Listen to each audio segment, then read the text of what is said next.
Araw mga mare, samahan nyo kami mag-ihaw sa bukid. At sa mga nagtatanong po kung nasan yung mga aso natin. At bago yung mga mare, eto nga si tata, napakadaming huling isda kaya napag-isipan naman iihaw. Maaga pa lang mga mare, umaalis na si tate para mamandaw ng screen niya. Marami din siya mga maring nahuli kaya tingnan nyo naman. Saktong-sakto mga mare, pananghalian na rin to. Ibenta sana natin mga mare kaso wala naman tayong pang ulam kaya naman iihaw na lang natin. Tingnan nyo ang lalaki, ang sarap nga talaga yung pag-ihaw. Kaya naman si tatay, pinipili niya yung malalaki na pwede nating iihaw tapos yung iba na matitira ipamimigay niya. Laking tulong din mga mare, kahit papaano may libre tayong ulam, hindi natin lahat binibili. So kung bibili natin to mga mare, mahal din to sa palengke. Kaya malaking bagay na si tatay ay mahilig manghuli ng isda. Kaya nga si tatay, tamang pili lang kung ano pwede nating ihawin. Uwi pala tayo mga mare ng bukid kasi doon tayo mag-iihaw. Pero bago yung mga mare, pupunta muna tayo sa tindahan para makabili tayo ng uling. At eto nga si mama, nasa lubong namin, maagang maaga ay lumayas na. Hindi nagpaalam sa atin mga mare, akala tuloy namin umuwi ng bukid, yung pala nandun sa kakilala niya. Si mama kasi naiinip din at hinahayaan din naman namin kasi nga para ma-exercise siya. At pagkatapos nga natin bumili mga mare ng uling, ay pauwi naman tayo nito kasi uwi tayo ng bukid. Grabe lang mga mare, nakakamiss din yung ganitong paligid. Napakasarap sa mata mga mare. Eto naman mga mare, pauwi na tayo nito. Tama ko pala yung dalawa kong pamangkin. Doon tayo mag-iihaw sa bukid mga mare kasi nga si mama bawal sa usok at iniwan din namin si mama, susunod na lang daw siya. Yan mga mare, si Bangit ay may dalang timba kasi andyan yung isda. At eto nga mga mare, may sabog na yung pinitak. Naku, malapit na naman mag-anihan. Makakakain na naman tayong bagong bigas. Tingnan nyo naman mga mare, ang bilis lumaki ng palay, parang kailan lang ibutil yan. At tingnan nyo naman mga mare yung paligid, parang kailan lang may baha dyan. Ang baha talaga mga mare, parang problema, humuhupa din yan. Kasi mga mare, kung makikita nyo naranasan namin dati nung baha,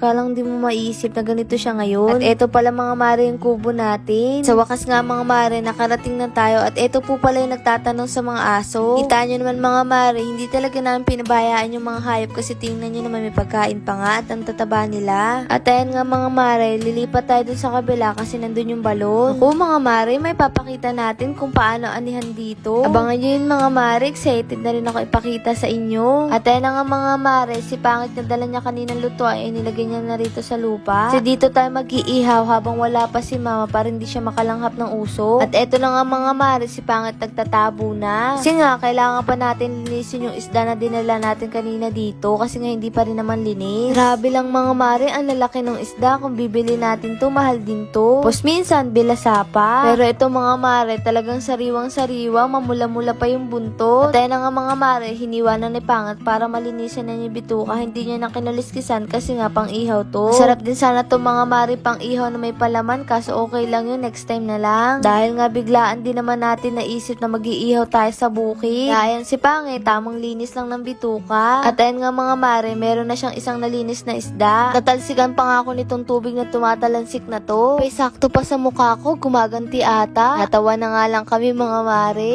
Kaya ayan si Pangit, inaalis na yung bituka pero patuloy pa rin siyang umiihi. Naku, mapaparami tayo ng kain nito mga mare. Si mga mare, matagal na rin yung huling kain natin ng inihaw na isda. Ano na ngayon mga mare, wala naman dong ihawan. At eto nga mga mare yung pangalawa, ang laki. At habang abala nga si Pangit maglinis ng isda, eto naman si tatay, abala naman mag-uli. Kaya ba mga mare, anong tawag niyo dun sa inyo yung kapag may bakante yung palay? Dito kasi mga mare, ulip ang tawag. Kung sakto mga mare, pagkatapos ni tatay, kakain na rin tayo. Pagkatapos nga mare, matapos si Pangit maglinis ng isda, eto naman nagpaparikit na siya. Apat pala mga mare yung binili nating uling, sala lang magkasya. At ayun na nga mga mare, nakaparikit na siya, napakuusok pa nga, buti na lang wala pa si mama. Syempre mga mare, iniiwas natin si mama sa usok at eto na nga, naglalaga ni si Pangit ng isda. Inunin niya mga mare yung malalaki. Nakakamiss din dito mga mare, tingnan niyo naman yung paligid, ang sarap sa mata. Ito rin talaga mga mare, may pagmamalaki ko na dito kami galing sa bukid na to. Nga mga mare, kahit naman nahirapan tayo dito, talagang napakapayapa ng buhay namin. Yung tipong malayo ka sa marites, sariwang hangin, tahimik. Tapos basta may tanim ka, makakalibre ka sa ulam. At eto nga si Pangit, nilagay na lahat kasi nga para daw tumulo yung tubig. Sakto na mga mare, malaki naman yung ihawan kaya pwede ilagay lahat. At din mga mare, sabay-sabay maluto para hindi tayo mag-aantay pa ng iba. Kaya ayan, nilagay niya na. Ang gaganda lang tingnan mga mare, ang lalaki. Kaya ayan si Pangit, tamang lagay lang ng isda. Nakaka-excite mga mare. Namiss din talaga naman mga mare yung bukid. Wala din talagang tatalo dito. At na nga mga mare, tingnan nyo naman, ang sasarap. Kapag ganyan ba naman yung ulam mo mga mare, tiyak na mapapakain ka ng marami. Ito nga si tatay, kinukwento pa yung screen niya. Napakalaki daw, ito daw yung naging huli. Naku, na nga mga mare, nag-aapoy na yung baga. At sorry mga mare, matatakam na naman kayo sa ulam natin. Kapag napunod mo to, sinyalis na rin na mag-ihaw ka ng tilapia. At eto nga mga mare, tamang bantay lang si Pangit kasi siya ang nakatoko mag-ihaw. Kaya mga mare, kumuha na rin siya ng pamaypay. Napakalaki nga ng pamaypay niya. At na nga mga mare, malapit na ring maluto kasi may luto na. Eto na pala yung unang naluto niya. Aba mga mare, muntik nang masunog. Abay, kakulay ko na. Pero grabe lang mga mare, ang tamis niya. Puro ganun kapag sariwa talaga. Tapos, amoy pa lang, ulam na. At tingnan nyo naman si Pangit mga mare. Seryosong seryoso sa pagbabaliktad kasi ang gutom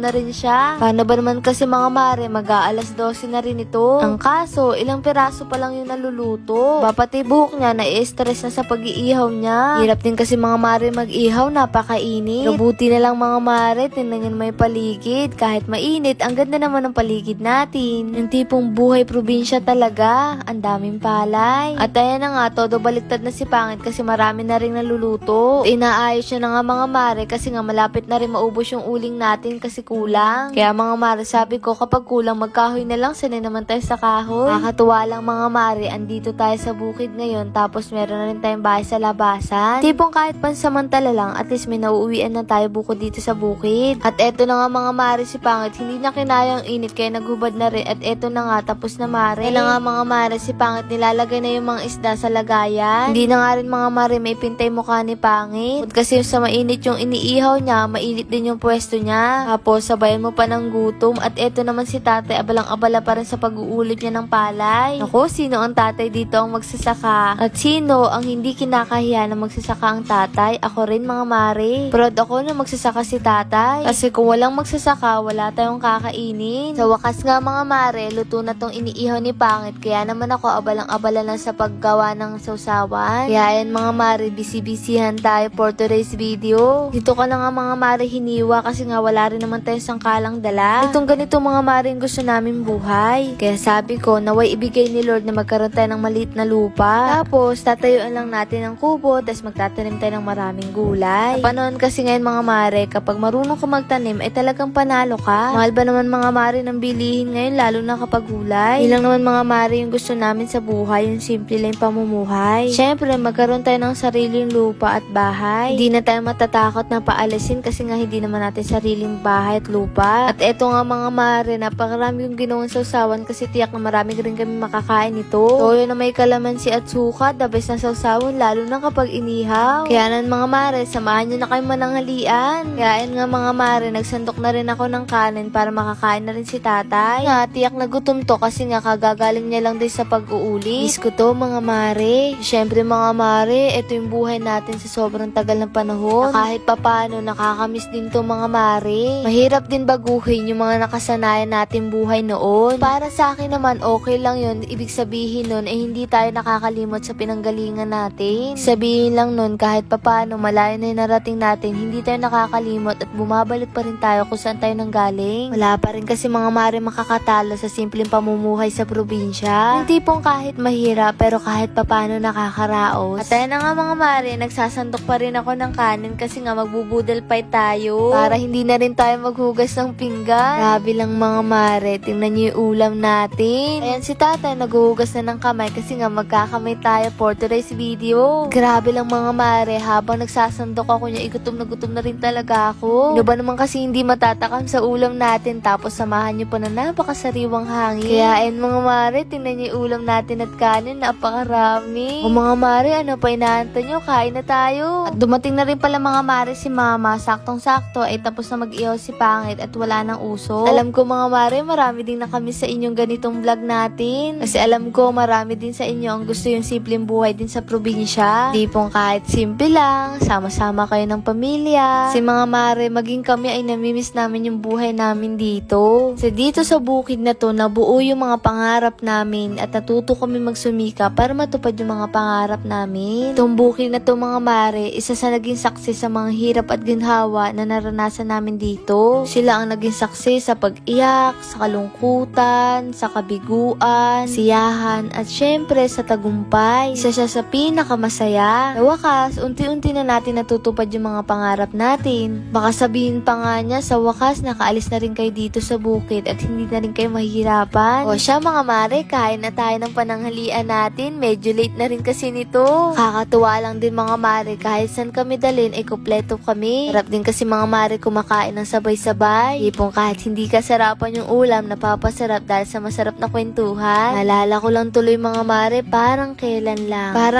lang inaasam naman magkaroon ng bahay sa labasan. Tipong kahit nandito tayo sa bukid, at least meron na rin tayong inuuwian. Tapos magiging tambayan na lang natin yung bukid. Nakakatuwa lang din mga mare balikan na kaming paslit na dito lumaki. Ngayon mga mare, matatanda na kami. Mga alaala namin nandito kami sa bukid, hindi namin makakalimutan kahit saan kami pumunta. Lumalangoy kami sa apak ng kalabaw, yung naglalaro kami sa giniikan, tirador kami ng bayabas na may bayabas, yung mag-iigib kami, yung makikinood kami, yung bibili kami ng napakalahayo, pagalitan kami ni mama kasi ang tagal namin bumili, yung maliligo kami sa ulan. At nang yun mga mare, dadali namin kahit saan tayo pumunta. Taas noo tayo na ikukwento yun sa iba. At ayun nga mga mare, kumakain tayo ng salo-salo. Kahit kailan, hindi mapapantayan ang kayamanan dito sa mundo. Hindi mabibili ng material ang ganitong pamilya. Mahirap man, pero masaya. Kasi syempre mga mare, kahit mahirap yung problemang maranasan natin, lahat yan kakayanin natin basta magkakasama tayo. Pamilya ang magiging sandata natin sa hirap man o ginhawa, sa sandalan sa anumang oras. At ayun nga mga mare, abalang-abala sa pagkain. Paano ba naman kasi ang sarap ng inihaw na isda? At si mama nga lang ang nakaplato mga mare at ayaw sa saging. Tapos nga natin mga mare kumain. Ito namang manok ni tata yung pinakain ng pamangkin ko. Paano ba naman kasi mga mare, kanina po ata naglalaway sa tilapia ang ulam natin. Pagkatapos nga dyan, umuwi na rin tayo dito sa kubo. At ayan na nga,